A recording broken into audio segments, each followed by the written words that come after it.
Thank you for coming to this event organized by the Program of Armenian Studies. It's one of two events featuring Houshamadyan. It gives me particular pleasure to welcome Doctors Elke Hartman and Vahe Tashjian here to London. This is the first one of two events. The second event is tomorrow, and it's at Hayashen in Acton. It starts at 12 o'clock until 5 o'clock. And those of you who would be interested to come can actually bring any sort of family items, any materials that you actually want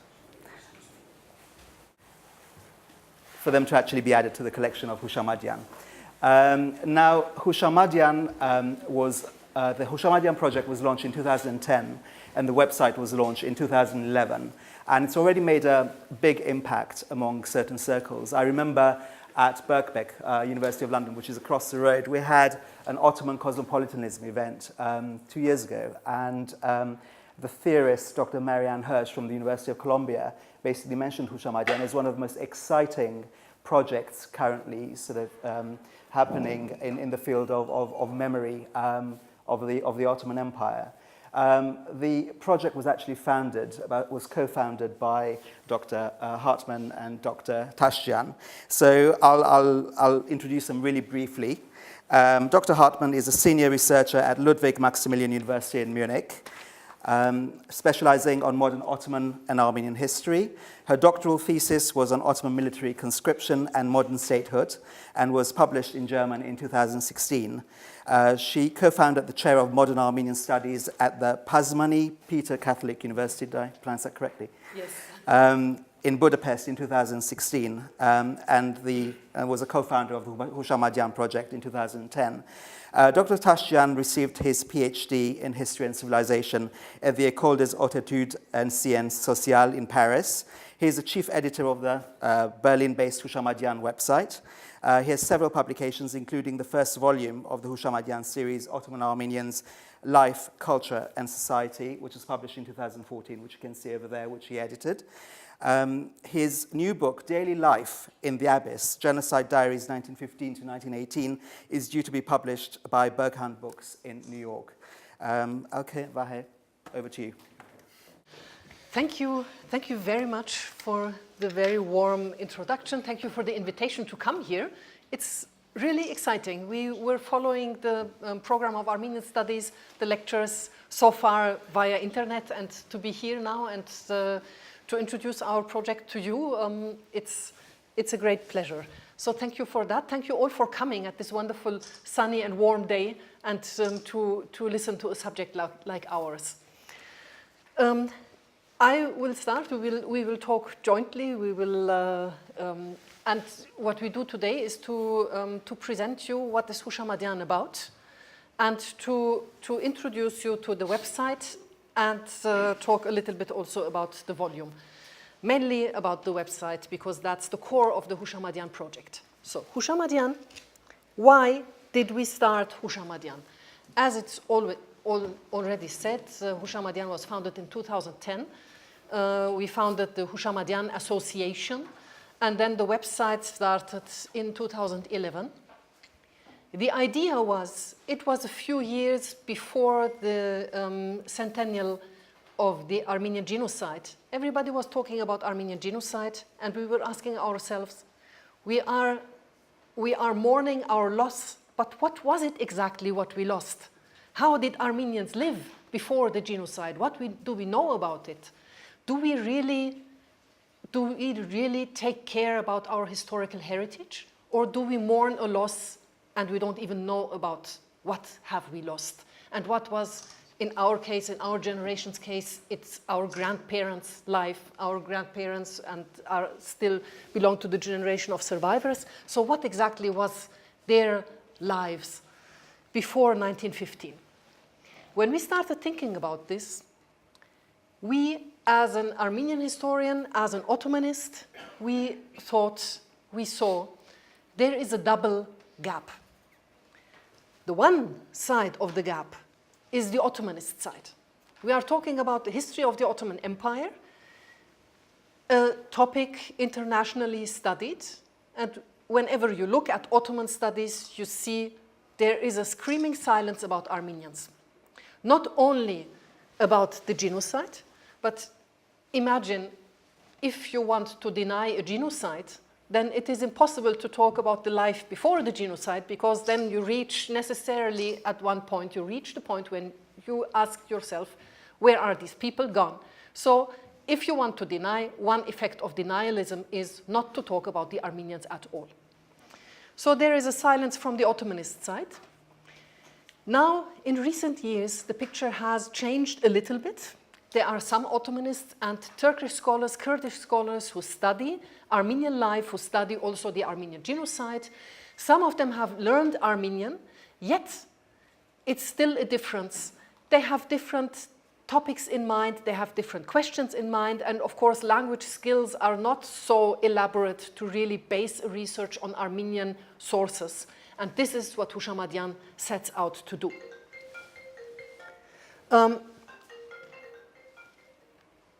That was the reminder to close the telephone or put them on silence.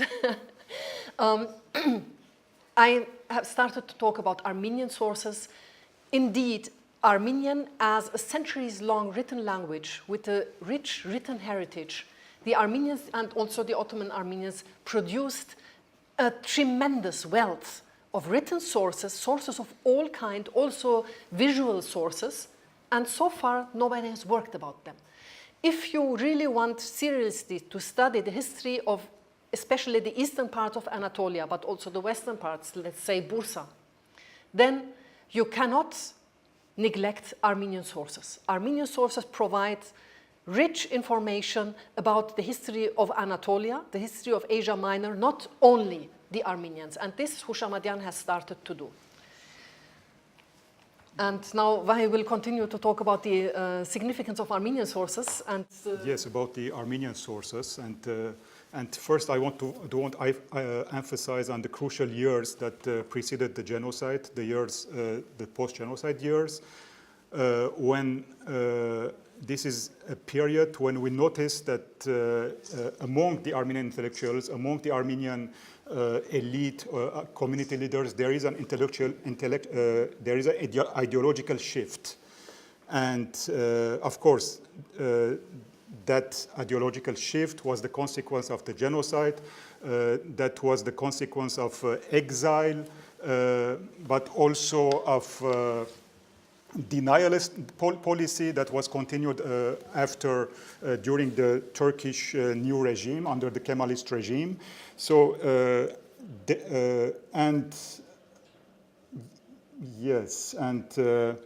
and this kind of ideological shift, we can notice it in the diaspora, but also in the first years of the Armenian Republic, the short-lived Armenian Republic, which was later Sovietized.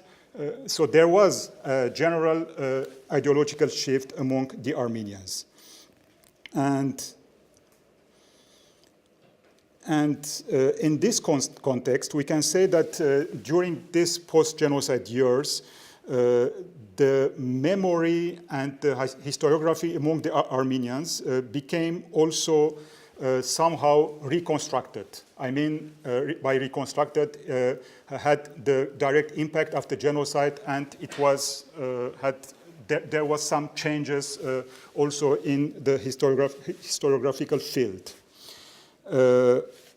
The past, and in this case the Ottoman Armenians' past, started to be analyzed, commented, and studied through the distorting lens of that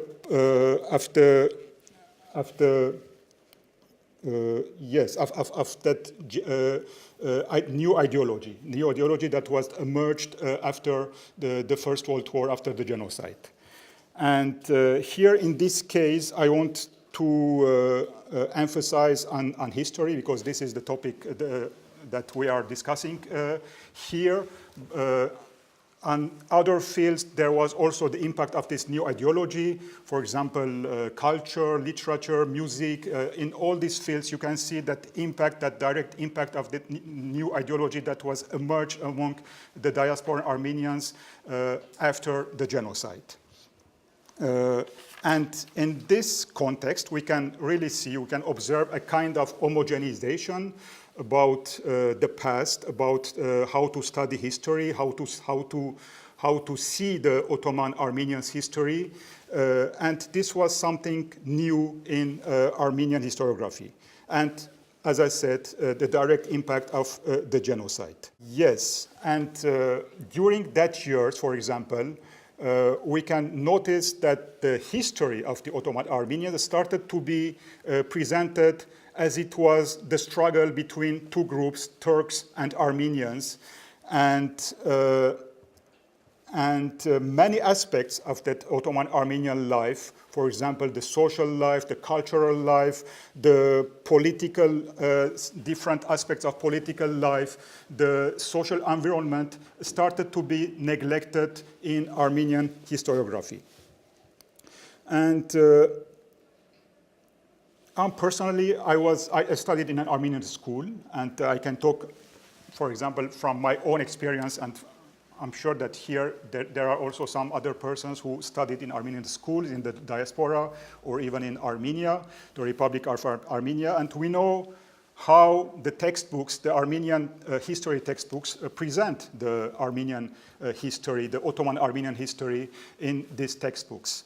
For example, in my case, I know that when we started to learn in our history classes, Armenian history classes, the history of the Ottoman Empire, or more particularly the history of the Ottoman Armenians, the main focus or the starting point was the 1878 Berlin Congress.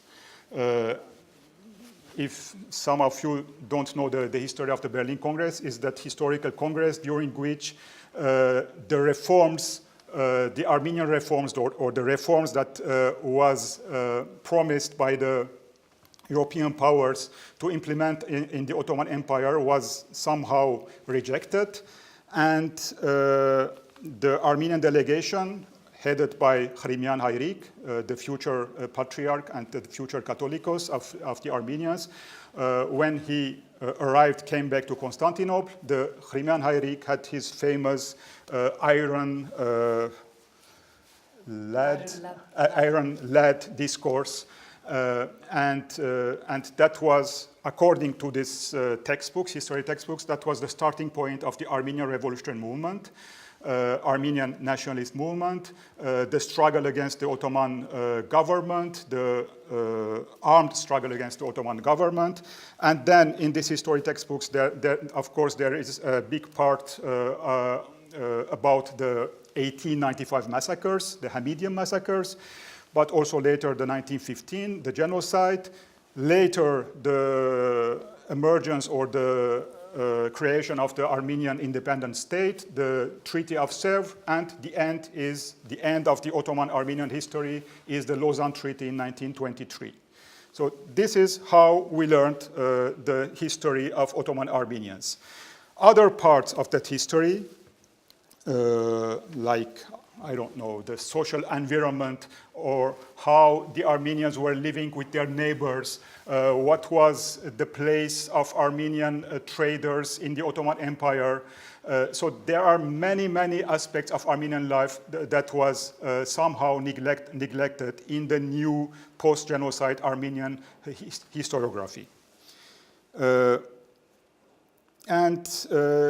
In this new historiography, you can see that the emphasis is put on the dark times, the dark years, the darkest years of the Ottoman Armenian history, like the massacres, like the genocide, but also there are many pages on the Armenian revolutionary movement, the creation, the establishment of Armenian political parties, the struggle against the Ottoman government. So there are two aspects, the darkest pages and the heroic pages that were emphasized and that somehow still emphasized in Armenian historiography.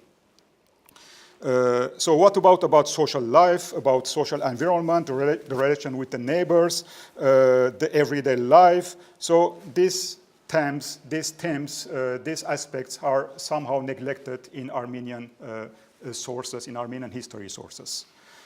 So having said about that, or I started to talk about Armenian sources, we can notice that starting the 1920s, there is a proliferation of a very special genre of books among the Armenians. These kind of books were published or were written by Armenian genocide survivors. And this kind of books are directly related to the life, to the everyday life of Armenians in the Ottoman Empire. And this is the Houshamadyan genre of books, the memory books, that the Armenian survivors, starting the 1920s, started to publish them. And it is about their own life, the life of their village, the life of their town, the life of their city, how the Armenians were living in these places. So it's all about this. And I'm not sure whether this should be considered as a contradiction, because on the one side there was the official, let's say official, it was really official because there was no Armenian state at that time, but it was still the historiography of the elites, Armenian elite or Armenian intellectuals. There was this kind of historiography where the themes were very much selected, so emphasis was put on the massacres and the heroic pages like the revolutionary movements. And on the other side, we can see this kind of books, this kind of memoirs books written by ordinary Armenians, because most of these authors, most of these Houshamadyan genre of books were written by ordinary Armenians. Of course, there are some exceptions. There are some professional historians who also had written this kind of books, but most of them were written by ordinary Armenians. Sometimes, or many of them, it was the first time that they were using their pen to write a book, and it was also the last time. But for them, it was very important to immortalize the memory of their village, of how they were living in a village, in a city, in a town, because they were well aware that they were the last persons, they were the last bearers of the memory of these places. And with the disappearance of this first generation of Armenians, of exiled Armenians, they were well aware that there will be nobody who can tell the real life, the authentic life of these Armenians in these places. So there was a proliferation of this kind of books from starting the 1920s until the 1970s, even 1980s, with the disappearance, and it finished with the disappearance of the first generation of Armenian survivors. Yes, the real objective was to immortalize the memory of their village, of the memory of the life, the Armenian life in these villages and in these towns. And here, just I want to show you a list of this kind of books. It's a list that was prepared by a colleague and a friend of us, Mihran Minasyan from Aleppo, and now living in Yerevan.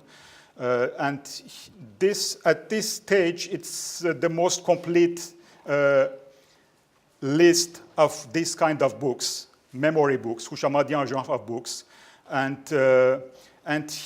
this list is,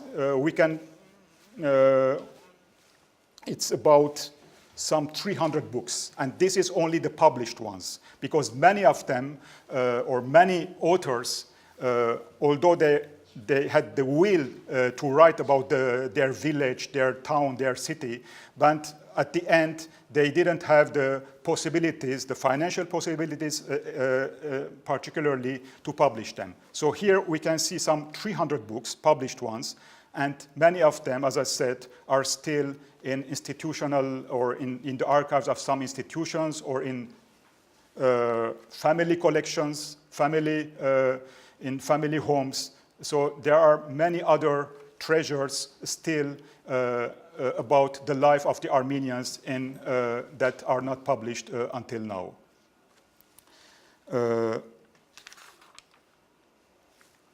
And yes, and just a last thing, and our articles in the Houshamadyan website are based mostly on these books, on these primary sources. So if we want to write, for example, about the trades in Harpert, there are some 10 or 15 books about Harpert, about the life in Harpert, in different villages, but also in the main cities like Harpert and Mezire.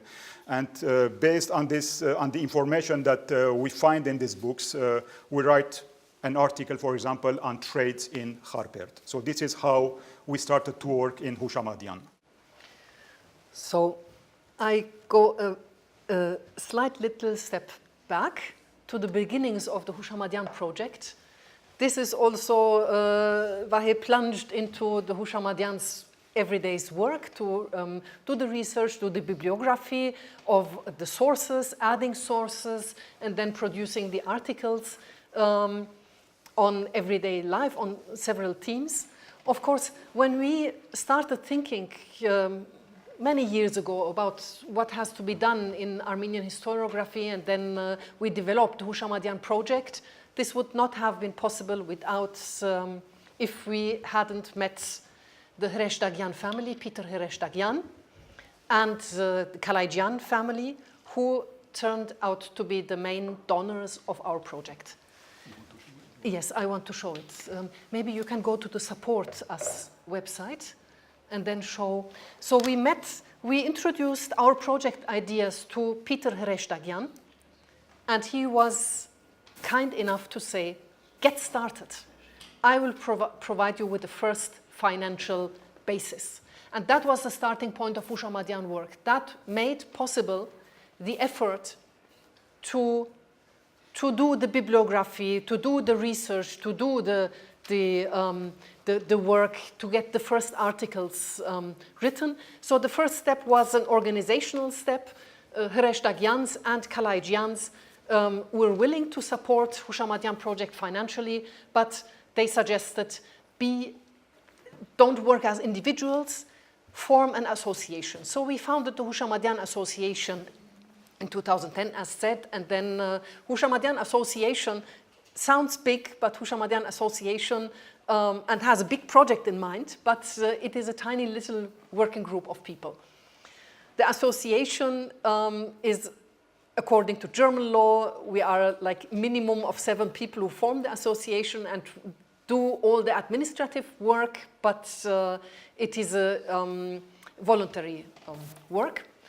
And then Houshamadyan employs one historian, one full-time historian, this is Vahe Tashtian, and we have a designer, a web designer, an artist who creates the beautiful design you see in the website and which is also reproduced in the book. Her name is Silvina Dermagrdician. She is an Armenian artist from Argentina who lives now for several decades in Berlin, Berlin-based. And of course, we pay her a little honorarium for her work. So Houshamadyan is a professional work, but there is also a great deal of enthusiasm in this work. And of course, we also try to pay fair prices to our translators. We started 2 languages. All texts of Houshamadyan are produced in Western Armenian, and that's also an important point. And this is, now I'm talking of my perspective. I'm an Armenian raised in the Western diaspora in Germany, where there is almost no Armenian community. I've never saw any Armenian school from inside, and I struggle with my Armenian, which is my mother tongue, but I can never reach it to the level of to feel myself as an intellectual. So for me, it has a special importance to have to experience Western Armenian, the language which was about to be killed, exterminated with the people in Western Armenia, and to experience Western Armenian as a vivid language, to also reconstruct and revitalize Western Armenian in its most beautiful sense. So this is why it's extremely important to have the articles written in Western Armenian. Some articles are also written in Eastern Armenian when we get guest authors, and right, and then there are, at least Armenian is the most important thing. So then these articles have to be translated into English. for English as the one international language which opens our efforts up to all non-Armenian speaking readers.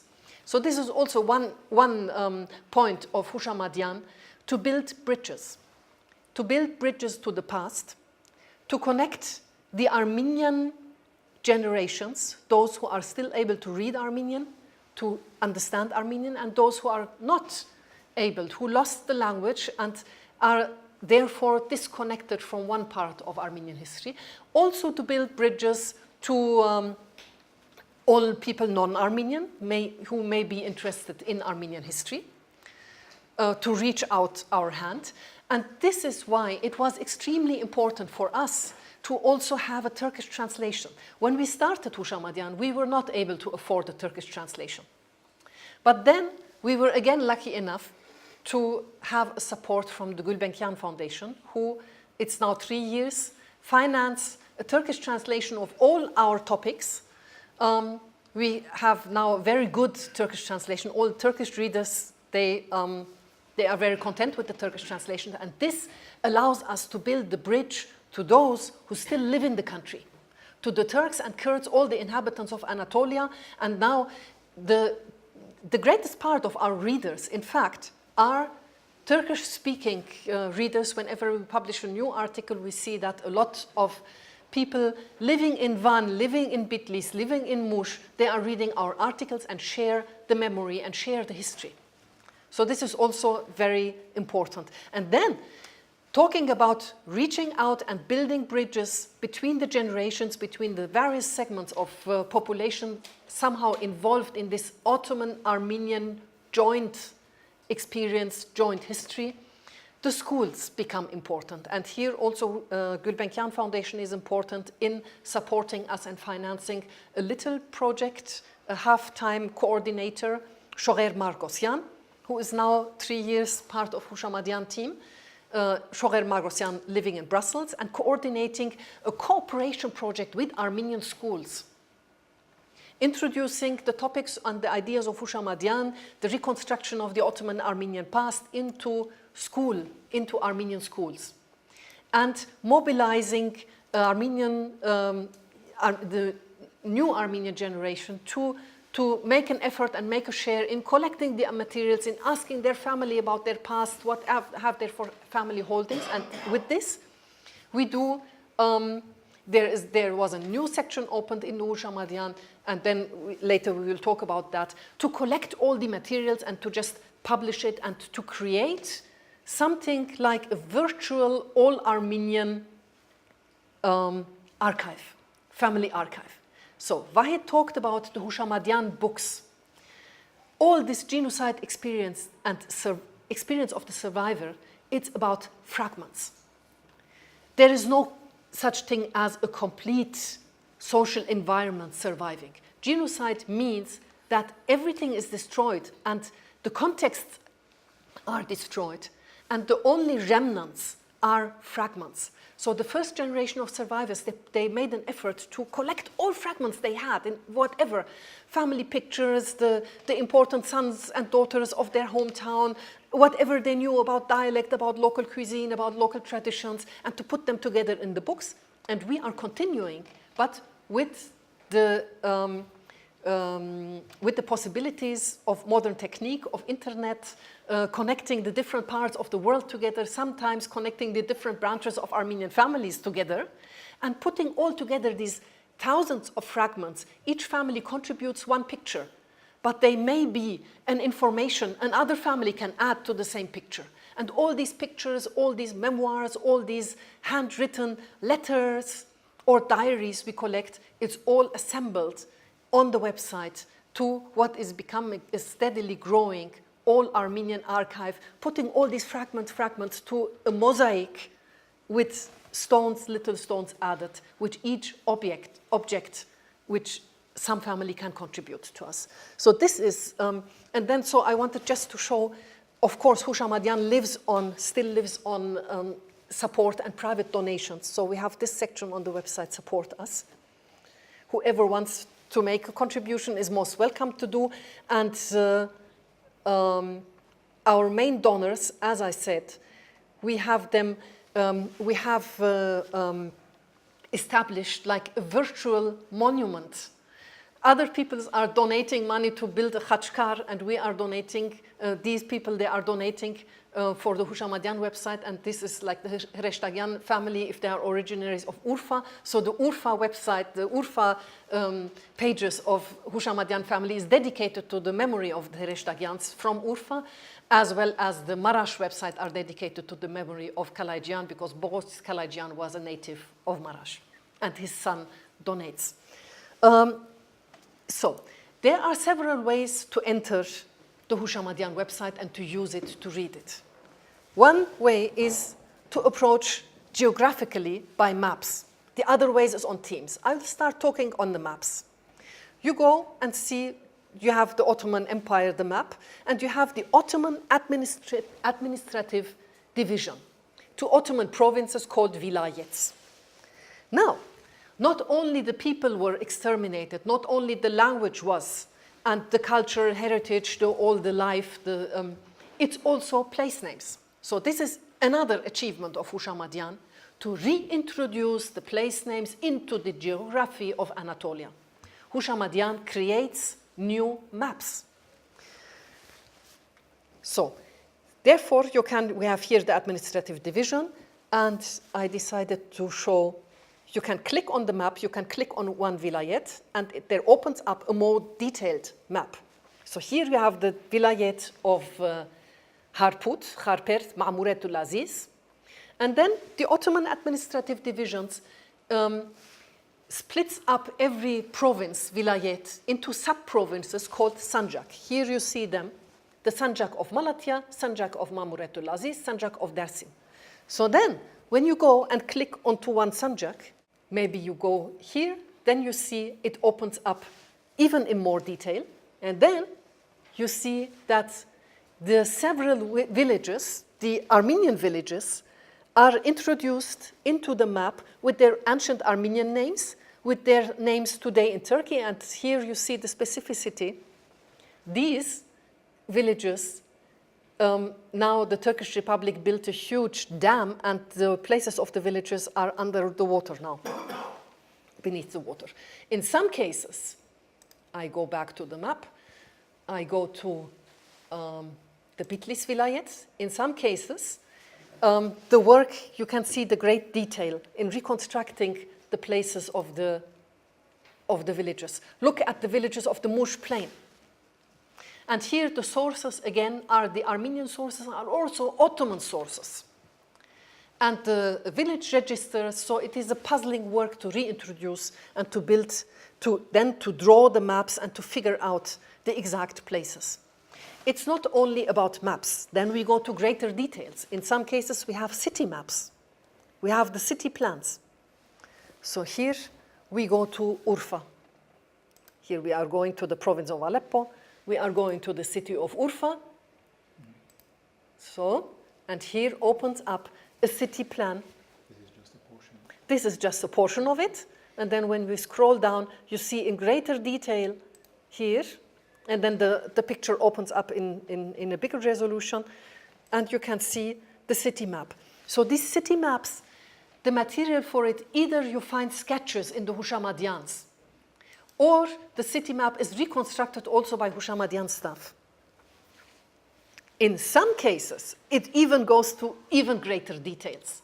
It goes to the plan, to the sketch of a single house, because the Armenian village architecture also belongs to this everyday life which has to be reconstructed with, as I talked about the Armenian language, with the end of village life, also the vocabulary connected to this life was also gone. So reconstructing the house, the map of a house, means also to reconstruct and to reintroduce and to replace the specific terminology of, let's say, the central column in the house, the names of the rooms. So here you have one example of the reconstruction of one house, of the architecture.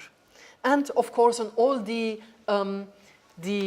instruments used in the everyday life, are there agricultural instruments? Are they instruments used in the household? They are, and then Houshamadyan team does sketches. From the description, they do sketches like Silvina and her staff.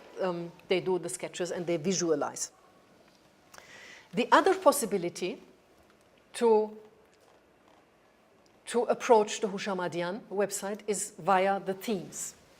And here, Vahi will continue to talk about the different subjects. Yeah, just something to add on what you said at the last part. So all this information, of course, are based on this Armenian Houshamadyan genre of books, the memory books. So this is also what Elke had described during all this presentation. This is also somehow the richness of the Armenian primary sources, with all this information that we can use and we can build something new or reconstruct the memory of the Armenians based on these publications.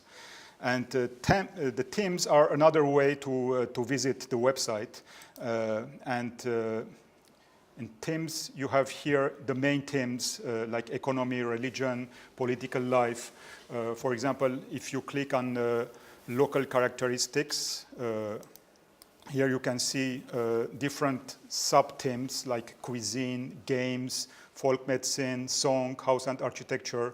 And in cuisine, for example, you will see all the articles that we already published, because not all these huge Armenian habitations in the whole Ottoman Empire are until now covered. So we don't have articles, for example, on Erzurum. We don't have articles on Konya, but we have articles. And here you can see on foods or cuisine in Kharpert, in Aintab, in Urfa, in Agan, in Marash, in Musaler, Palu, Zeytun, and Arabkir. This is our latest article, the cuisine in Kharpert.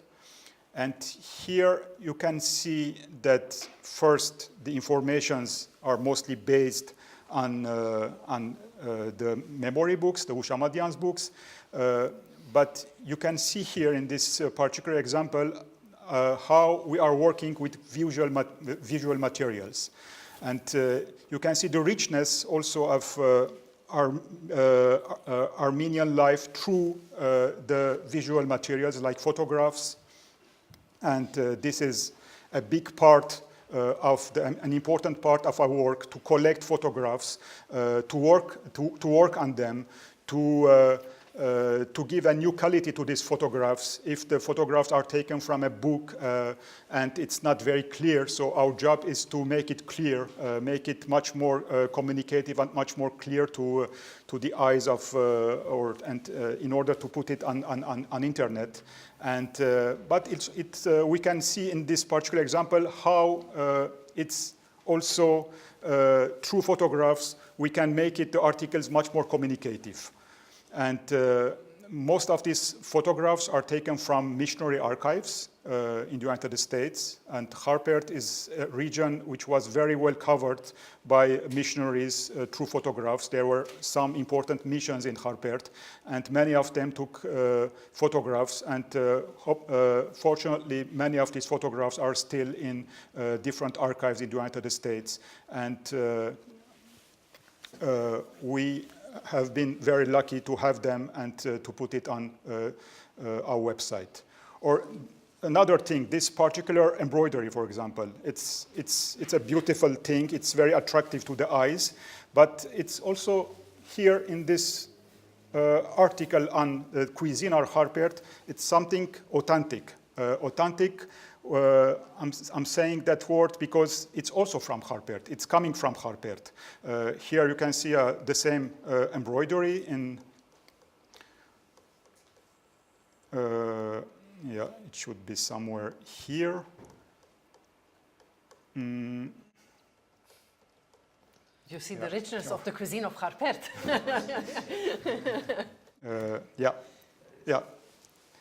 So it's a needlework, and the owner is somebody from living now in France, in city of Nantes, and so she inherited from her grandmother, and who was living in Harpert, and she was a survivor of the genocide. So it's coming from Harpert.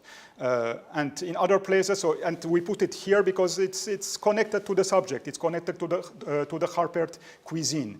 And this is also our particular way to be authentic through our articles to the region, to the place, to the history, to the social life of that particular region.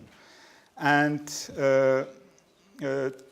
I started to talk about the visual materials. I can show you in much concrete examples how we are working on them. And here in the introduction, there is a chapter, or there is a sub-chapter where we are giving some information about how we are working on visual materials. Here, for example, in this case, you can see a tool. It was called Gerger. And so it was an Armenian word used in the Palu region. It was part of the local dialect, and it was used to separate the what was the word? The cotton? No, the seeds of the cotton. And it was published in a book, in a very good, very high quality book on Harpert village, on Palu village life, written by a priest. His pseudonym was Alevor, Haruchun Der Sarkisian. And not only he wrote this book, but he also drew many pictures like this one about tools used in his region, in the Palu region. And himself, it's very obvious that he used these machines, these tools, because besides being a priest, he was very involved in agricultural life.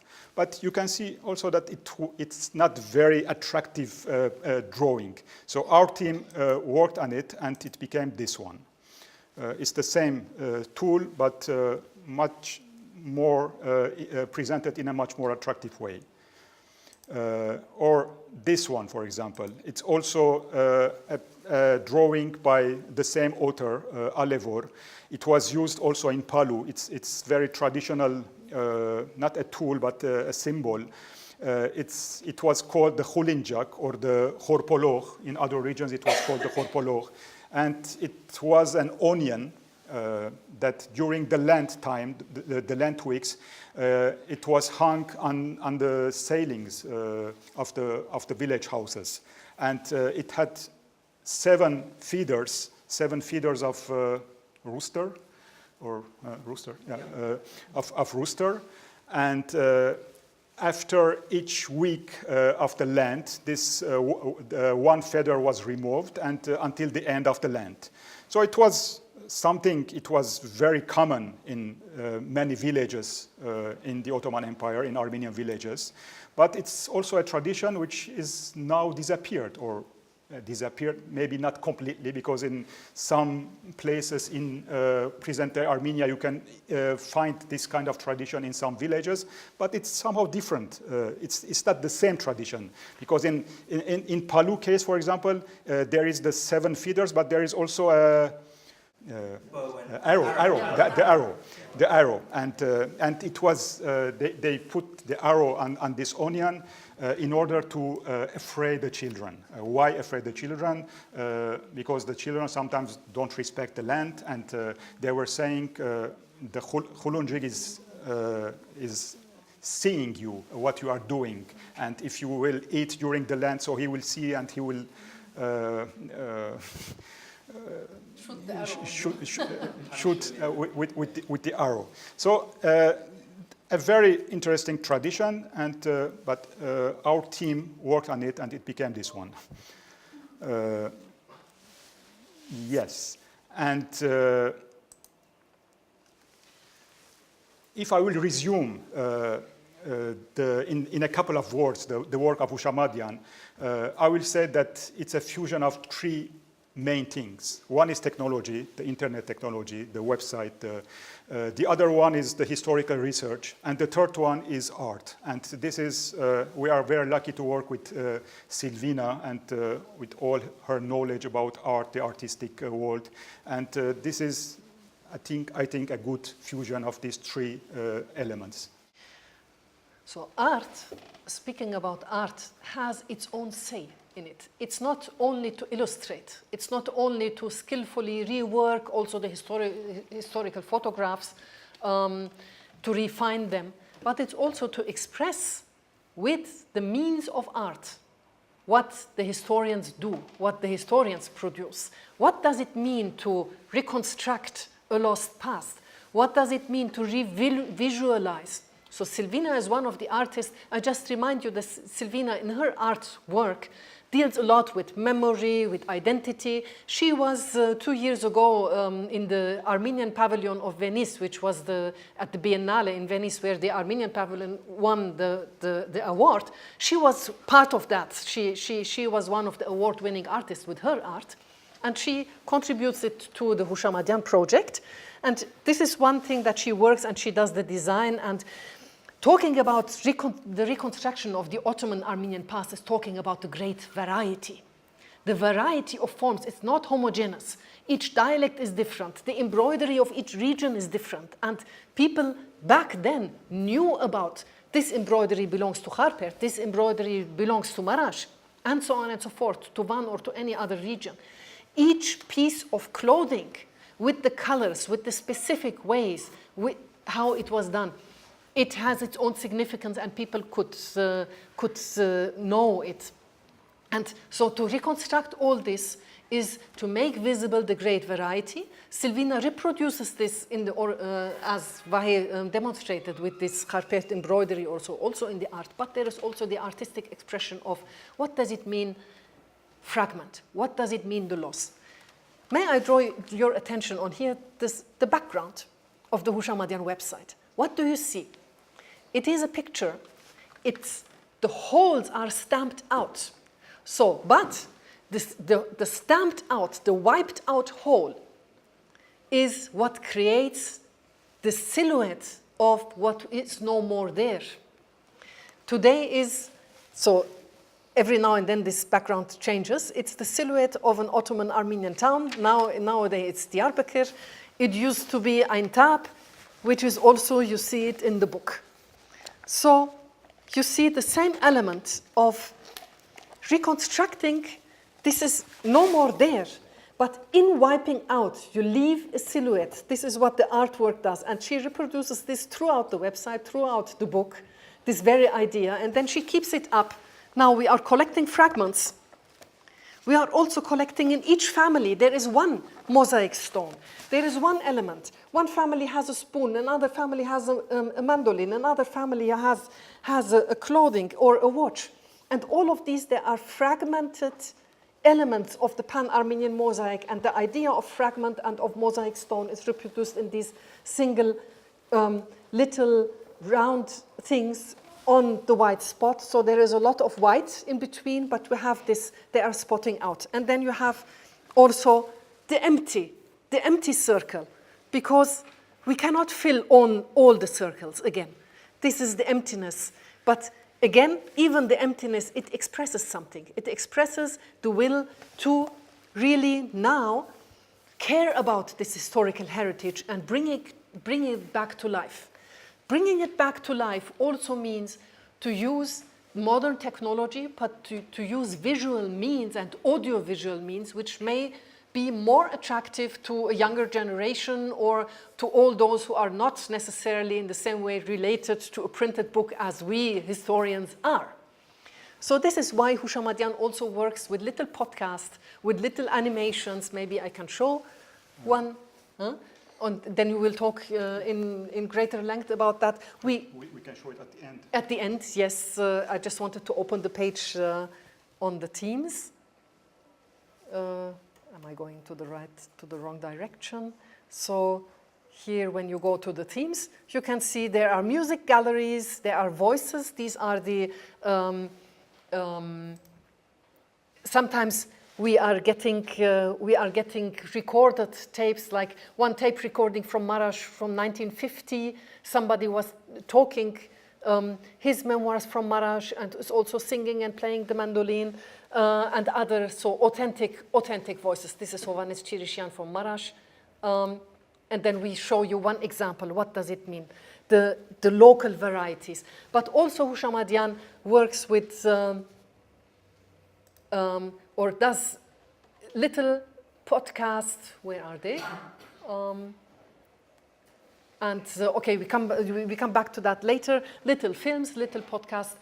So to try to introduce this the past and the reconstruction of the past, but with modern techniques, modern means, which may be attractive and in fact is attractive from the feedback we are getting to some people or to a younger generation. The other thing is that Houshamadyan also prints books. The first volume has already been published in 2014. The second volume is in preparation, and the books contain the classical format of scholarly articles and also picture galleries. Here is assembled all these family pictures, so far unpublished, and there you can also see the variety of living, and you can see it via the way people would dress up. You see modern European garb, you see traditional garb, you see women half veiled in some Armenian provinces, you see villagers, you see poor people, you see rich people, and all this is expressed in this variety of family photographs if you put them all together. And this is exactly what we do. Now, when we set out, okay, we have the whole Ottoman Empire, all the Armenian provinces, all the great variety of themes, and it's hard to cope. We start in one province with one subject, and so what we did at the beginning is to fill in as many pictures as we could find from books or so, until we start to collect from the families, and then we were astonished of the tremendous wealth. We started to collect, and we still are continuing to collect. We introduced these music galleries to at least provide something for each provinces until the first articles come out. And then recently, Houshamadyan opened these sections of ODA, Open Digital Archives, where we present family collections. And this is what will Vahe now continue to talk about. Yes, as Elke said, it was really for us a challenge when our visitors, our readers started to send us digital pictures from their own family collections. So it was after some 4 years after the foundation of Houshamadyan, we had already some thousands of digitized pictures. And it was really a challenge for us because our team was we have been only few persons working on this project, and our resources was not enough to cope with this challenge. And but hopefully and luckily, and the Gulbenkian Foundation decided to finance part of this project. That was the cooperation with the schools, and it included also this ODA section. And Shorer Margosian, that you mentioned her, she became the responsible of this open digital archive. And here you can see many, this is only part of our collection, because many others are still waiting to be worked and then to be displayed on our website. But here there is a division of different areas of the planet, or where Armenians are living. For example, Americas, here it's all the South and North America, and here it's about family collections. For example, the Jamgotian collection is, the family sent us some 60 pictures from its own family, and the family is originally from Agan, And then they moved to Harpert, part of it moved to Harpert, another part went to Manchester, and from Manchester they went to Glendale, to Los Angeles. And it's all about the family pictures, but also about the family life. So here we have a family history, a very short history, how this family, from where it started and when these pictures, or not only pictures, because here you can, in this ODA section, Open Digital Archives, you can see pictures, but also memory objects, like objects that traveled with this family from their native place to the diaspora or to Armenia. So all it's about the family history. These objects were also related to the family history, and our objective is to present these objects in the context of the family history, in the context of the family microhistory. And sometimes it's about treasures. It's about treasures, family treasures that are still in family homes, and through this experience, we are convinced that the family, it's still this, the family nucleus is still this place, this particular place when you can find treasures after 100 years after the genocide. You still can find treasures about the Armenian-related subjects, Armenian-related topics, photographs, memory objects, sometimes unpublished memoirs, book accounts, letters, exchange of letters between one family side who were still in the Ottoman Empire, and another part until the 1915 were living abroad. So there were an exchange of letters between these family members, and which is very interesting to reconstruct the family life. And all these kind of materials now we are receiving from our readers, our visitors. And here it's one example of the Jangotian family, and we have also many other examples, for example, from Europe.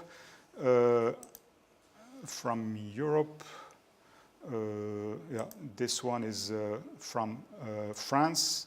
It's about a family from Harpert. So there are pictures, but there are also objects who traveled with the family from the native places, from the native town, village, or city to abroad after the genocide. So this kind of materials, and tomorrow we'll have another this kind of experience in Hayashen, in the Armenian Club of Hayashen, in cooperation with the Armenian Institute and in cooperation with the Armenian Studies and the Program of Armenian Studies and the Hayashen CIA, Center of Armenian Information. Exactly. So people are invited there to come with family objects, photographs, or other things, and we will digitize them, and of course we will give back these treasures to the family, but then it will be part of this ODA section or other sections that we will use these materials in other sections of our website. And this kind of events we organize already in other parts of the world. For example, the first one was in Lebanon, and then in Armenia, in Yerevan, another one or two events in Paris. The latest one was in Michigan, and Cyprus. Yes, of course, Cyprus, Shorer was there. And the latest one was in Michigan, and at this occasion we prepared a short film, a podcast, about based on the objects that we, or part of the objects that we collected during that event. And we can show this. I can show this film, this podcast. It's 4 minutes. Before the podcast opened, let me just add one last remark. We are racing against time with this work, because the family photograph or an object of memory, it gains its value for Houshamadyan and for collective memory when you know also the story. It is an object who tells a story, but when the last bearer of the story is no more there, then the object loses its story, the family photograph loses its value because nobody knows who is on there. So we are running against time in collecting all these materials before maybe a next generation, somebody may throw it away, some house may burn, some next generation may not know about what was it about, the family photograph, or what is the story behind this object. And it is one thing to gather, or when the Houshamadyan teams comes to a city and collects material as we did in Michigan or do here now. The other team is whoever is interested may add his or her name to our mailing list, digitize the object, send it to Houshamadyan, and get informed once or twice a month about anything new on the Houshamadyan website. So whoever is interested, spread the news and get inscribed on the mailing list and for Houshamadyan, and then we provide the address. And it's also on the website. You can find the contact, how to contact Houshamadyan. Now to the podcast.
Բարովեգար սիրուն յար, սպասեցի ես քեզ համար, Բարովեգար սիրուն յար, սպասեցի ես քեզ համար, Կյանքիս մեջ հույս չի կար, սիրտիս մեջ տուն սեր գդար, Կյանքիս մեջ հույս չի կար, սիրտիս մեջ տուն սեր գդար, Եվ որ աչքիս արջևն ես, տուն ինձ ուրախացնես, Եվ որ աչքիս արջևն ես, տուն ինձ ուրախացնես, Մեկնայվածքով սիրեցի, սիրտու հոգով բաշտեցի, Մեկնայվածքով սիրեցի, սիրտու հոգով բաշտեցի,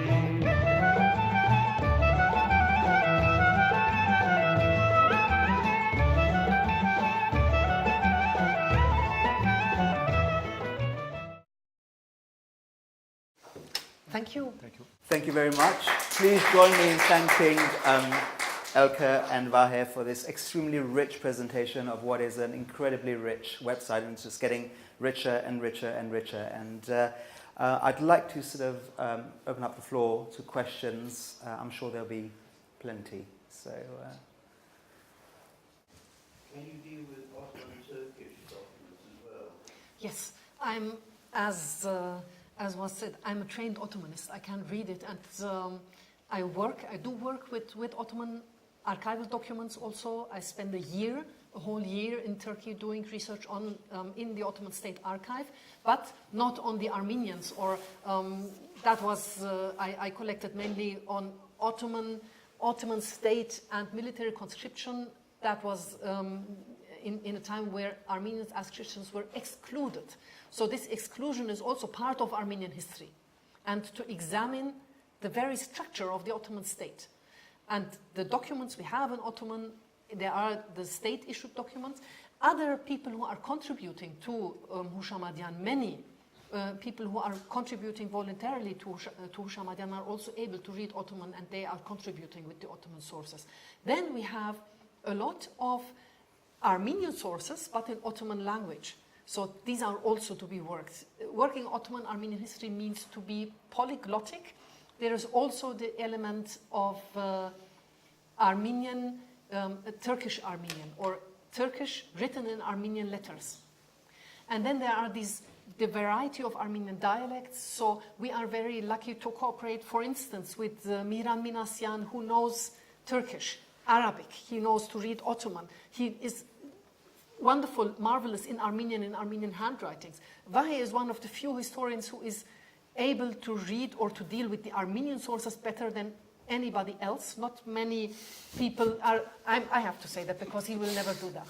But I'm convinced like there are also many Armenian historians who are not able to read these Armenian handwritings and work with Armenian sources, part of them written in a mixture of modern Armenian and Karapar. So these need some proficiency as well.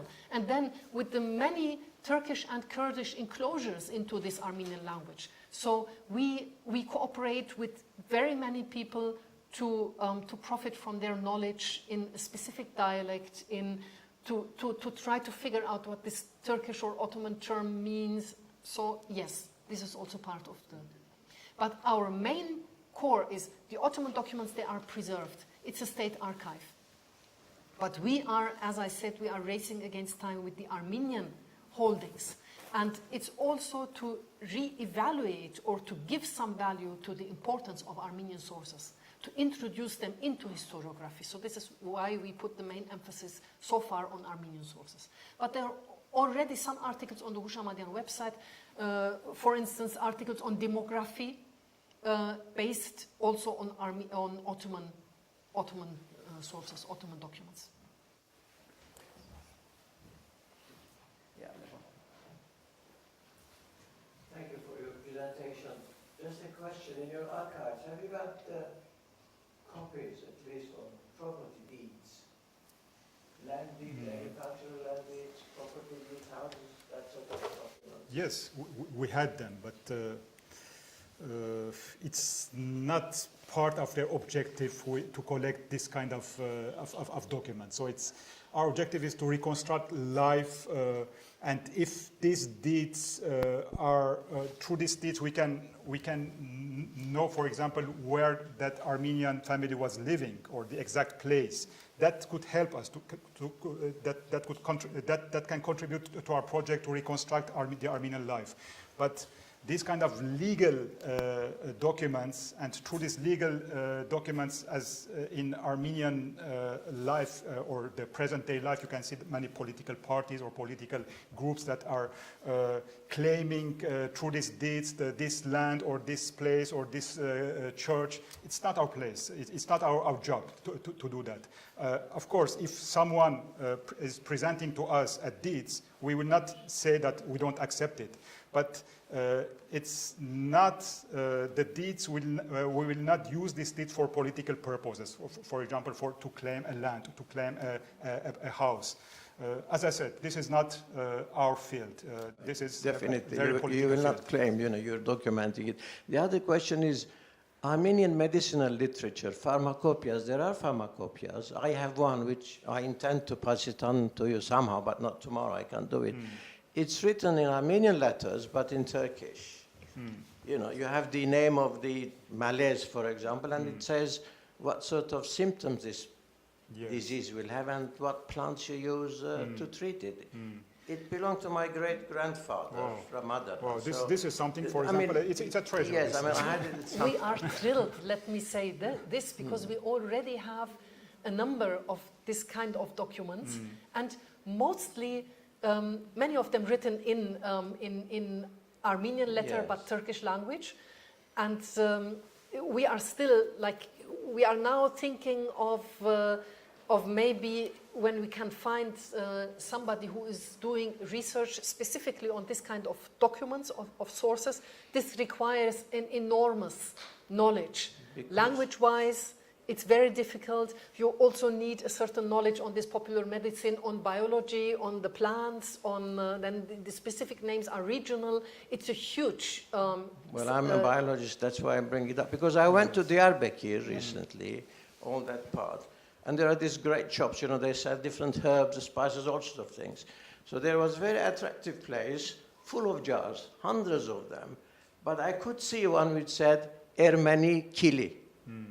Still, this was last year, Ermeni Kili. So some of the names have stuck and they still use these names there. So you provided the best example what is Houshamadyan about.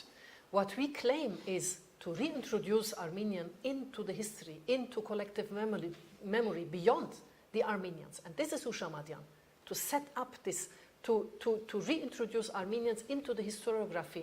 And still, there are some remnants. The Armenian name is still there, and it's still shared. Ottoman Armenian history is about a shared history.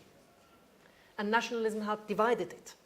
So it is about to reopen the space of exchange, of mixtures. Yes, good luck. Any other questions, Richard? Thank you. Just on that last point as well, the shared history. You mentioned earlier that many of the now recent usage is coming from Turkey itself, which is hugely impressive. That really is. Do you find it's on an individual basis, or is it institutional? Is it cultural organizations? Is it regional governments? Is it hard to discern? But where is this interest coming from? Is there any way that you can say, and in that respect, is there any way where you can reach out, and you were talking about building bridges again there? It is individual. It is individual, and of course there are some organizations, institutions in Turkey who are interested in our work. And before finding the support from the Gulbenkian Foundation, we tried very hard to get one of these civil society organizations of the Turkish side involved and at least do the Turkish translation. Nobody was there, and then finally we ended up doing it with our own means and with Gulbenkian means. So the interest is there from the part of individuals. The interest is there also from the part of some historians, colleagues of ours who want to contribute, who want to cooperate. Now, with the recent events, things are becoming more difficult. But, you know, the difficulties were always there, and the difficulties are usually on the institutional level.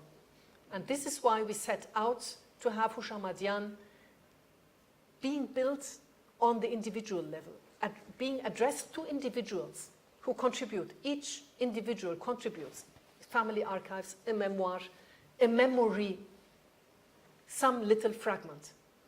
This is what we can do now, before we maybe in the future enter a stage where also there will be cooperation on institutional levels, and will be cooperation maybe on the state level.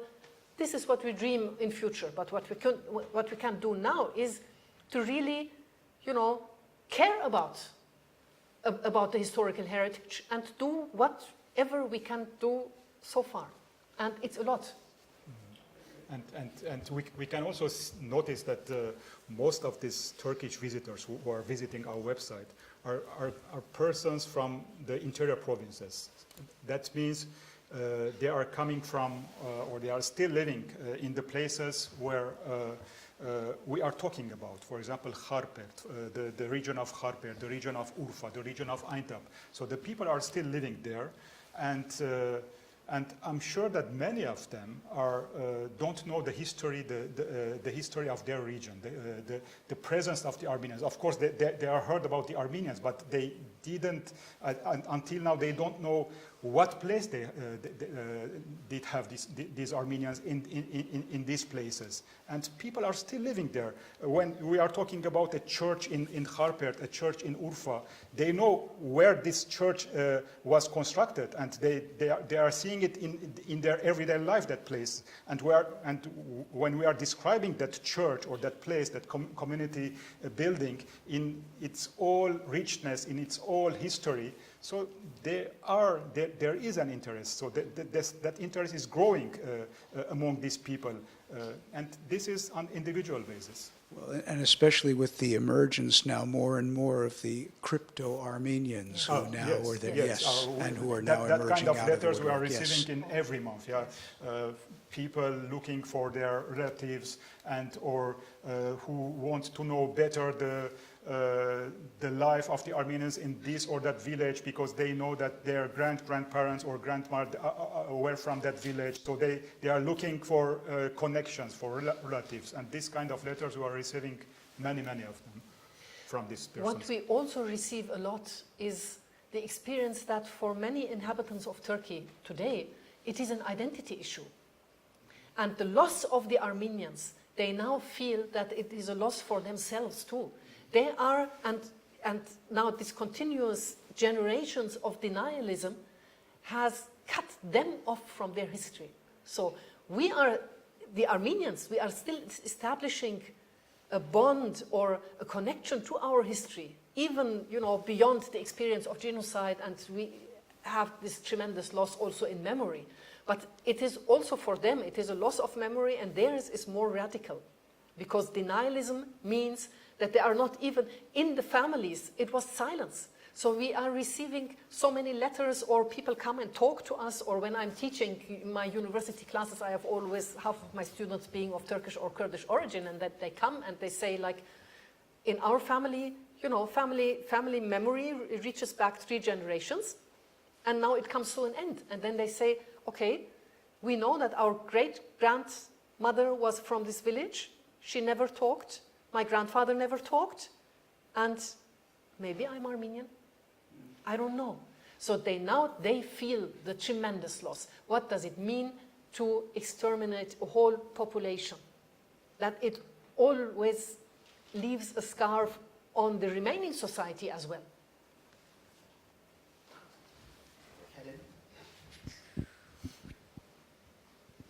Firstly, thank you very much for your rich presentation. Not a question, but to add a remark to the previous remark. In Palu, there is still Jurjur used, still in these days, and also in near villages, the water system predates, I think, late 1900s. So they still use it, and it's very much alive. And one more remark in regards to the onion with feathers. When I was growing up in Istanbul, our neighbors from Harpur, they used to do the onion thing with feathers, but not with the yellow onions, with the red onions. And with red onions, there is, you see the regional difference and the regional varieties. I've seen the feather thing both with the yellow onions as well as red onions, depending from where where the family was originally from. Mm-hmm. Susan. Thanks. Well, you're fantastic, and you know I love what you do. It's a pleasure to hear you and see this all up on the big screen. It's great on the small screen. But I want to know more about the educational part of it. How is Shorer doing? What kind of impact is it having? Because you don't have to go to an Armenian school to be presented with this, what I call a master narrative. There's a very narrow band of what we're supposed to be and believe and have done in the past. At the Armenian Institute, we've tried to present ourselves today and in the past as a diverse people who are very firmly connected with each other. And I think basically you're doing the same thing in a very different and very effective way. But how's it going with presenting that in the schools? Okay. Unfortunately, Shorer is not here. She was supposed to be here today, but she had some visa problems to come to England. So I hope that maybe next month she will come again and she can present at another occasion. But okay, I will try to talk for her place. The work with schools, it depends also of the teachers. It's very much related to the ability or the motivation of the teacher. If the teacher is really motivated and she liked or he liked the topic, and we can see that the result is there. We had this kind of experiences with a school in Marseille in France, with a school with 2 or 3 schools in Istanbul, but the same experience, or we had some bad experiences in Lebanon, for example. And here in this case, it's not only the teacher; it's only the mentality. We are coming and we are teaching the Ottoman Empire history, not in a different way, but we are. It's not the same narratives, and sometimes I think the direction of the school, the responsibility of the school is not very much like in this kind of new way of teaching, or that was a problem in Lebanon. So with a few schools that Shorer had contacts with them, the result was not the same compared to other schools in France or in Istanbul. We are continuing, and next or this year probably she will go to Greece, and she will work with schools there. She was in Cyprus, and there, not with the school but with the community, there was a tremendous results. And next year, if the project is still there and if the funding are there, probably she will go this time to the United States. And this will be a very new experience for us, and we don't know how it will work in the United States, but it will be part of our project. Just to add a few sentences, the cooperation with schools, or maybe sometimes it's educational centers or cultural centers, it is twofold.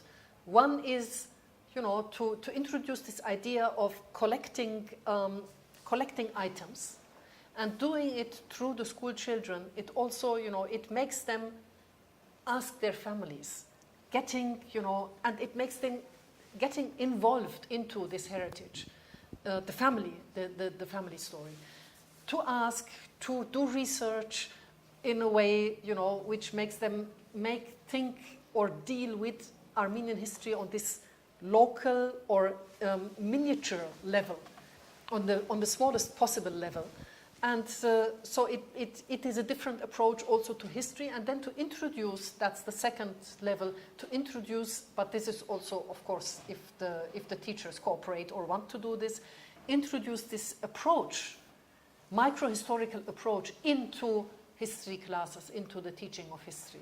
So this, not many people are willing to do that, and of course it also requires some familiarity with the concepts. So this is not the easiest thing, but in some cases, you know, it's the willingness to get started and to ask the questions, and then we can do workshops. We have done workshop of, for example, in Armenia, in the Tumo Center. We did a summer school in 2013. It was called Objects That Tell Stories. And it was exactly the same thing, you know, making the kids go to their families, collecting objects, and also talk about this approach, micro-historical approach. Let me add something, just one point. I think that in this context of different mentalities in the Middle East and in the Western Hemisphere, there is something, a point that I want to emphasize here. I think the objects, these memory objects, had different conceptions in different areas. In Lebanon, and that was our experience when we organized this event, the same event that we will organize tomorrow in Hayash, and we organized the first in Lebanon. And there we have noticed that the people that don't have the same perception for these memory objects. For them, living as an Armenian is part of their everyday life. They are talking Armenian already. They are living in Burchamut. They are living in Armenian neighborhoods. So it's part of their life. They are going to Armenian school. They are going to Armenian club. So keeping these objects, it's not the same, had not the same importance as keeping the object in London, in Paris, or in New York. Because there sometimes this object is the last chain or the last link to their heritage. And when they come to in Paris, for example, when they come with this object, they are bringing like icons to us, and bringing like icons and presenting like icons coming from their homes. And this same thing didn't exist in Lebanon when we organized the same event in Lebanon.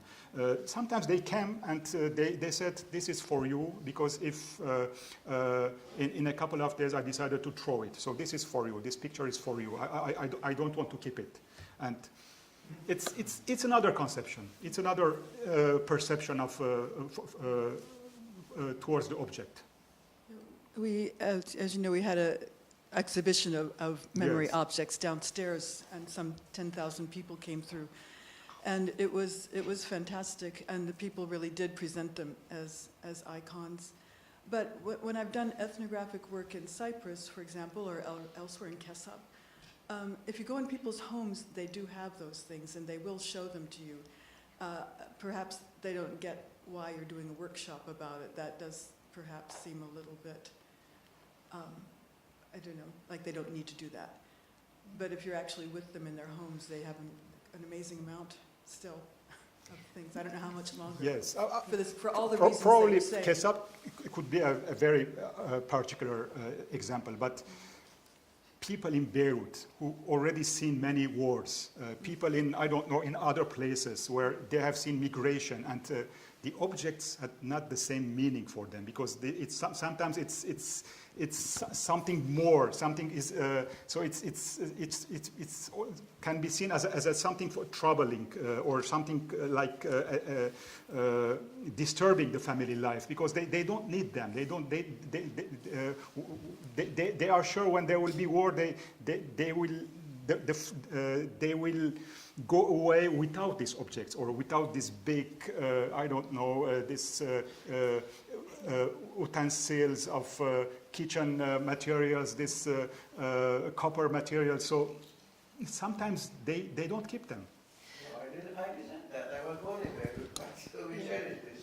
Yes. These things like icons, as you said, you know, they're There so is- valuable. I mean, Of course, there is this. they are more familiar with this type of objects. They have museums for these things, several small museums.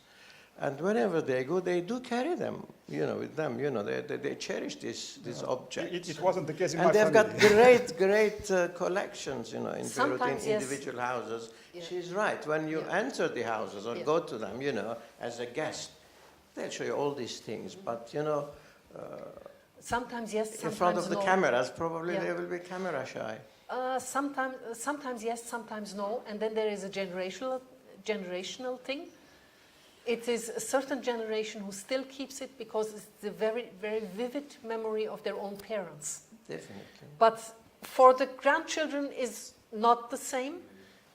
In some cases you feel that in this intergenerational dynamic, there is also like this mentality of, oof, stop it. I'm getting, I cannot breathe with all these old histories. I want to get rid of it, or they ban it in, there are several ways or then it's the next generation who gets interested.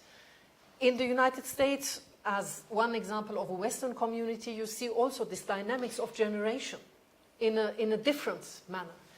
Then there is there is an issue of stability of the community.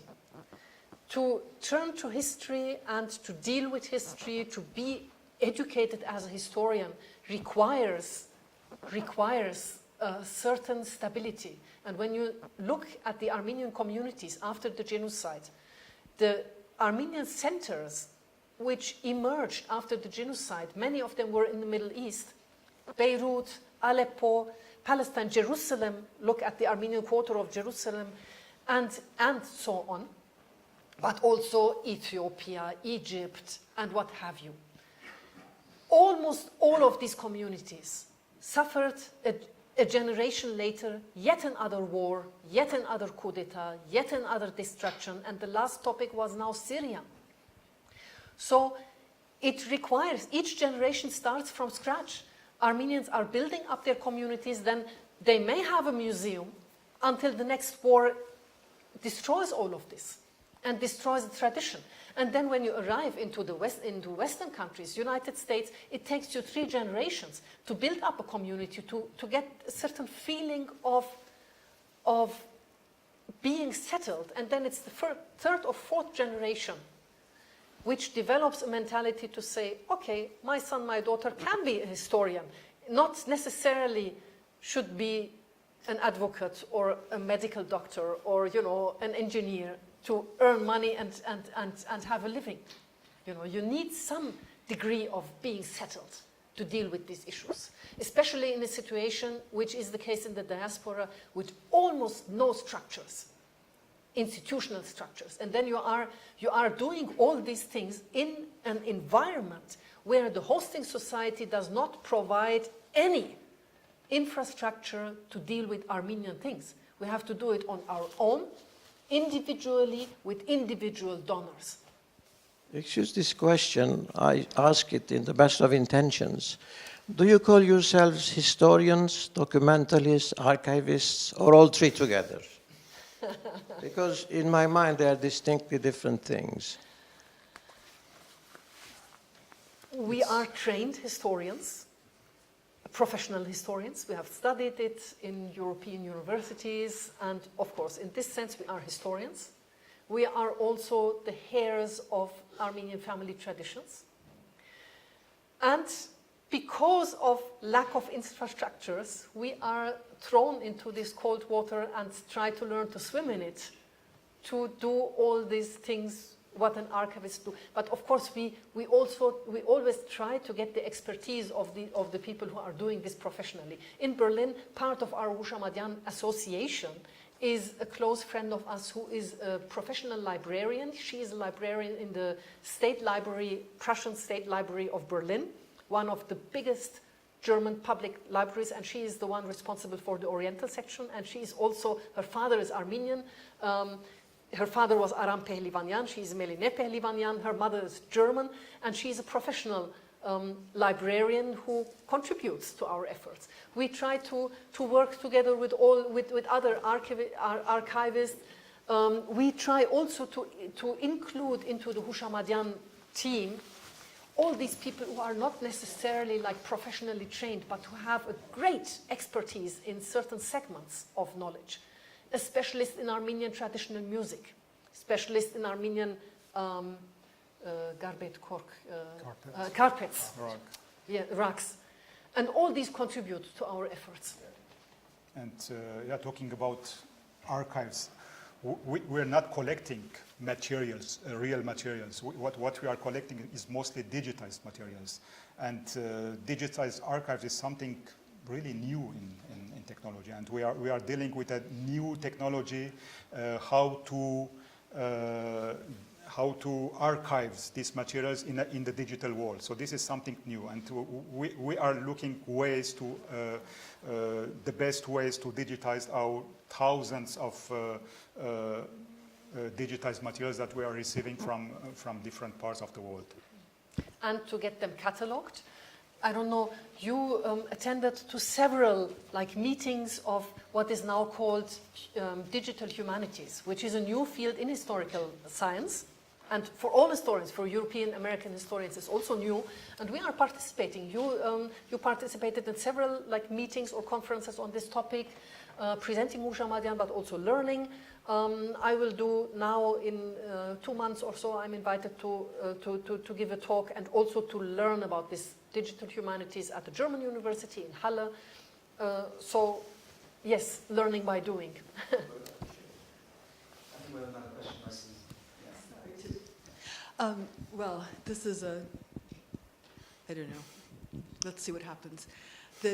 I know you're seeing all this wonderful stuff, and when I was in Boston at the museum there, I realized that a museum can take the place of almost any other kind of community center, including the churches, as a place for people to come, not worship the objects, but to learn from the objects, to be surrounded by them, and to see each other as well. It's a place where so many different things can take place, and including all the art that you've been talking about, which makes everything come to life. Are you ever tempted to increase from it's not increase like people asking my husband if the quartet will ever grow into an orchestra. These are two different things. Have you ever thought, though, about having some kind of a concrete place? A physical place, because you see so many things, and as you said, Elke, people are throwing them away. We know that. Well, that requires funding, which we now cannot even dream. We would be happy in our present-day situation, and now I'm talking as the head of the chairperson of the Houshamadyan Association, who does also all the accounting. So I know what I'm talking about when I'm talking about funds. Houshamadyan Association, with all our struggling and our really tremendously generous donors, but we have two main donors and then many people who contribute with small contributions. So that's our means. We can't afford to have one full-time historian employed, and we dream about having a second one, because what now happens is Houshamadyan is growing, and more people are sending their stuff, and we are still with the same bunch of people who are working, and at the beginning when Houshamadyan started, the daily correspondence was like 5 letters, 10 letters, emails, like, okay, please can you reframe the picture, can you scan it in a high resolution? Now it is a daily emails of 40 or 60. Yes. Yes, more or less, average. So Houshamadyan is getting the victim of its own success, and the next thing is, before thinking about, a building and a museum, yes, we dream, but the next thing I'm still dreaming is to have a second historian employed, and to guarantee, to be able to guarantee for a salary. Because if this work requires such a high degree of professionalism that you cannot work with people who are doing this in their spare time. You can profit from their knowledge, but we need professional work, and this means also that we need to have a structure to provide a professional payment. To open a perspective for a young historian to say, yes, I'm specializing in Armenian because there is a perspective to get a job. That's the next dream. You will have lots of dreaming to do. Yes, but let us dream. Let us be optimistic. Everything starts with a dream. So, Yes.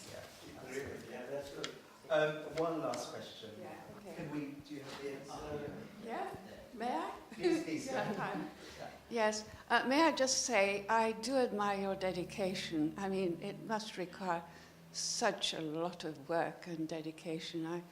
I can't tell you how much I admire it. However, it does come a bit late because, you know, a few years ago I was looking for everyday life before the genocide.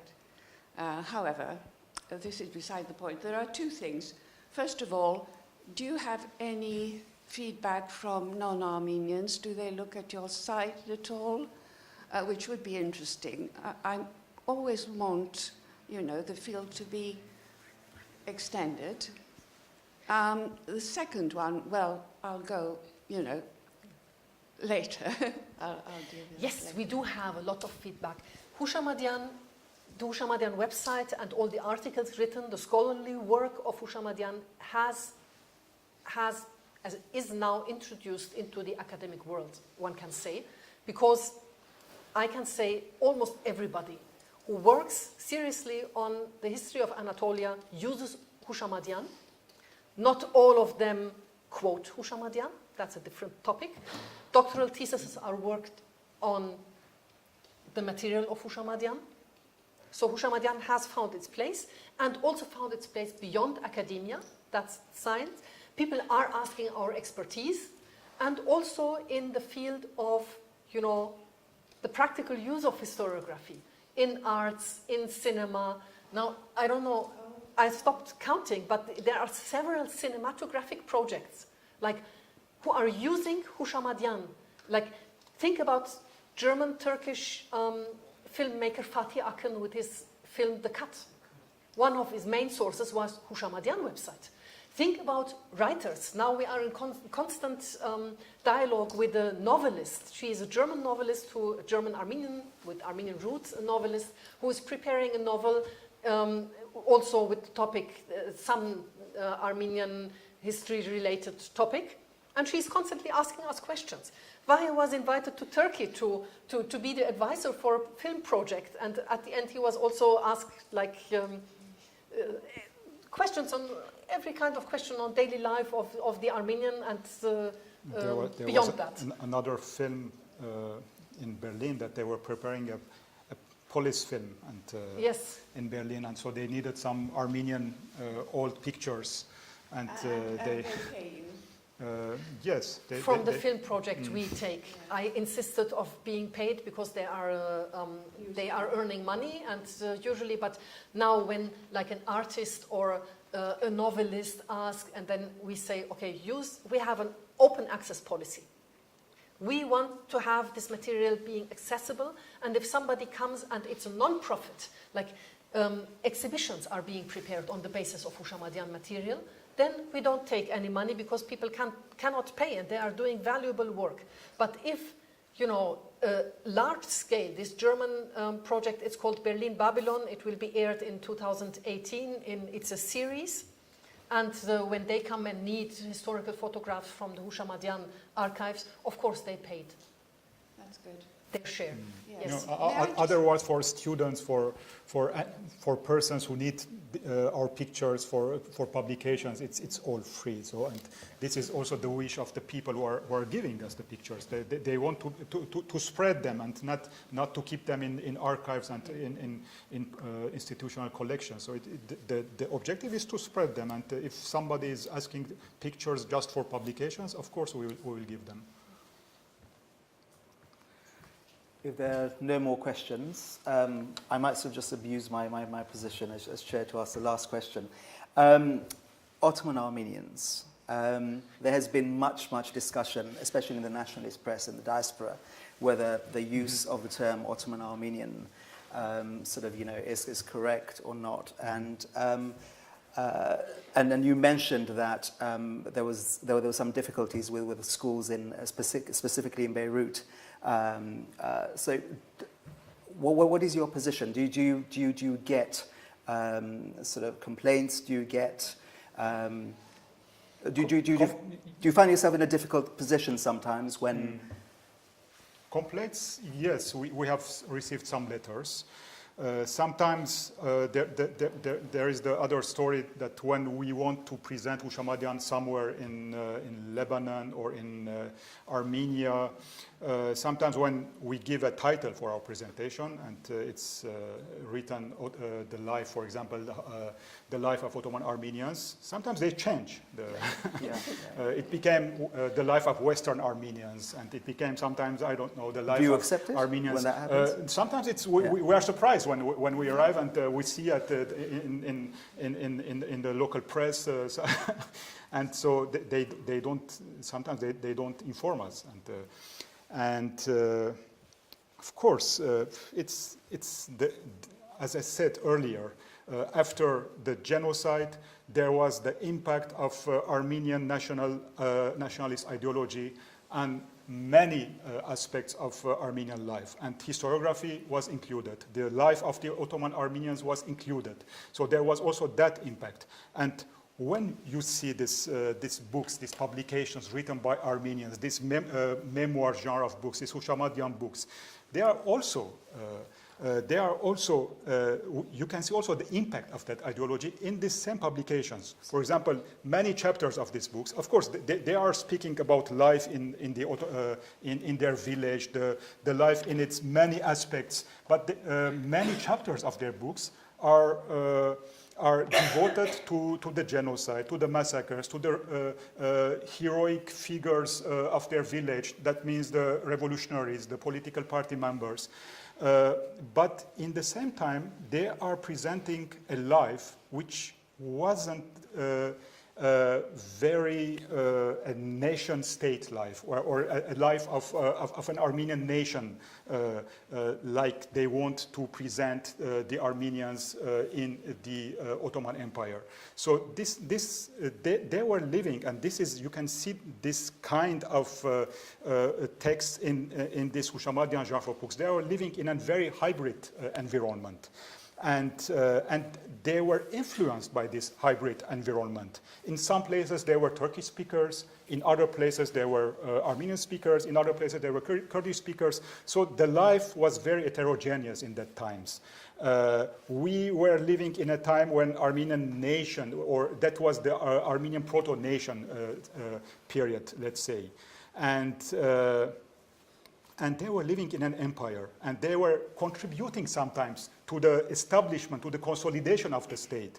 In some periods when there were some reforms and there were the possibility to contribute to the life of their village, or to the development of their village, or their development of their cities, they were doing that. So that means they were also consolidating the Ottoman state. So they were Ottoman citizens, and they were looking for the protection of that state. So they were Ottoman citizens. And of course, at the end, there were massacres, and they have seen massacres, they have seen deportations, they have seen genocide. But there you can see during the whole many other periods that they were looking the protection of the state. And when the state was protecting them, you can see that there were many or contributions or participation of the life of the Ottoman Empire. There were, I don't know, if you see the educational life, for example, in the Ottoman Empire, the educational life was very developed in the Armenian schools, in Armenian villages, in Armenian cities, and that was part also of the Ottoman Empire, of the Armenians living in the Ottoman Empire. That was part of their life. So, in my opinion, being part of the Ottoman Empire, they were also citizens of the Ottoman Empire. And when you use this Ottoman Armenian term, some Armenians were shocked, some Armenians were provoked, but it's part of the history. It's part of the history of these Armenians. So you can change if you want to change that history, the reality is that it's another kind of denial, and you are denying your own history. So for me, there is also another important point. In historiography and debate on historiography, which is so much burdened by denialism. The very issue of debate becomes impossible. You cannot argue, you cannot discuss, because everything becomes an existential threat, you know. Remembrance, denial, it is an existential issue. And this kills debate. And when you have only one master narrative, it's dead. So for me, it's not very important that everybody agrees with me, you know. Sometimes we get the reaction while lecturing, you know. People come to our lecture, and then we get it in different qualities according to what we represent. The Armenian, the Lebanon-born Armenian, or the German-raised, half Armenian, or what have you, you know. So we get different reactions, but then we get different reactions from either people from Armenia or people from diaspora, and then differentiated what kind of diaspora, from the non-Armenians. And of course, whenever, my personal experience, whenever I talk about Ottoman Armenians, be sure somebody will then come and say, Kurojan, it's not possible, you know, don't talk about Ottoman Armenians. That's only one side. The other side is, okay, yes, but open a debate on what is our historical heritage. So for me, it's not necessary that everybody says, hurrah and bravo and you are doing gorgeous things and we agree, but start a discussion. Let's having an academic debate, and let's having a public debate, something public, but a debate on what is our historical heritage. Where do we want to go from now? How shall we deal with our historical heritage? And this debate may start with the very term Ottoman Armenian. And on that note, I'd like to sort of conclude today's meeting. Thank you so much to Elke Hartman and Veritas Jan. Please join me in expressing our gratitude.